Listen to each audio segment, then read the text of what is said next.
വർഷങ്ങൾക്ക് മുമ്പ് ഇതേ മനുഷ്യനെ കൊന്ന കുറ്റത്തിന് ഇതേ കോടതിയിൽ വെച്ച് അങ്ങ് തന്നെയാണ് എന്നെ ശിക്ഷിച്ചത്. ഞാൻ തെറ്റ് ചെയ്തിട്ടില്ലെന്ന് അങ്ങയോട് 100 തവണ ഞാൻ കെട്ടി പറഞ്ഞു. അന്ന് ചെവിക്കൊണ്ടില്ല. തെളിവുകളെല്ലാം എനിക്കെതിരായിരുന്നു.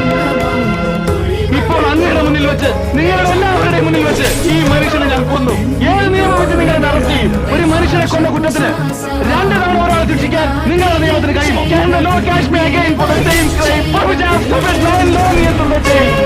രാജ്യത്തിന് വേണ്ടി സേവനമനുഷ്ഠിച്ച കർത്തവ്യനിരതായ കത്തം സ്ഥാപിതരായിരുന്നു ഞാൻ. രാജ്യദ്രോഹികളെ വേട്ടയാടിയ എന്റെ ഈ വോട്ട് കുപ്പായത്തിൽ സംഖ്യപ്പണക്കം അണിയിക്കേണ്ടതിന് പകരം നിങ്ങളുടെ നിയമം എന്ന കുറ്റവാളി എന്ന പുത്രമുക്തി. നിയമം ചിലപ്പോൾ എന്നെ കൊണ്ടുവരുത്തേക്കാം. പക്ഷേ ഇഷ്ടപ്പെട്ടു എന്റെ 9 വർഷങ്ങൾ നിങ്ങളുടെ നിയമത്തിന് തിരിച്ചു തരാൻ കഴിയുമോ?